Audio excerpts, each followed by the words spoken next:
দল সরোয়ার্দী উদ্যানে জনসভা করেছে, বলছে সংসদের নিম্ন কক্ষে অনুপাত চাই, উচ্চ কক্ষে অনুপাত চাই, অনুপাত ছাড়া নাকি বাংলাদেশে নির্বাচন হবে না। যারা এই কথা বলছে তারা একটা চোরের দল, যারা 16 বছর আওয়ামী লীগের সাথে ছিল, আওয়ামী লীগের সমস্ত নির্বাচনকে বৈধতা দেওয়ার জন্য হাত পাকা দিয়ে বাতাস করেছে। তারা বলছে বাংলাদেশের নির্বাচন নাকি অনুপাত হারে হতে হবে উভয় কক্ষে।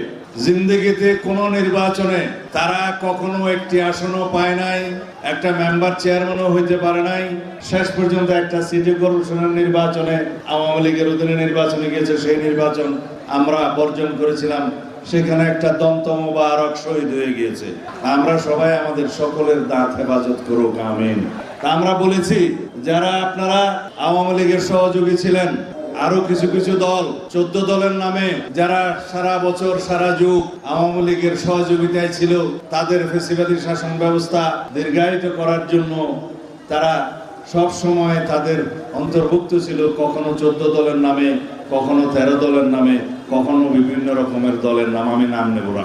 তারা এখন সংস্কার কমিশনে এসে বড় বড় কথা বলছে, সারাদিন আলোচনা করে খানা পিনা খায়, সন্ধ্যাবেলা চলে যায়, কিন্তু কোনো সিদ্ধান্ত হয় না।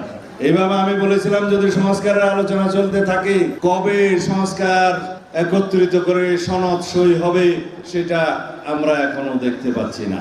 আমরা এই সবচাইতে বড় প্রবক্তা এই সংস্কারের।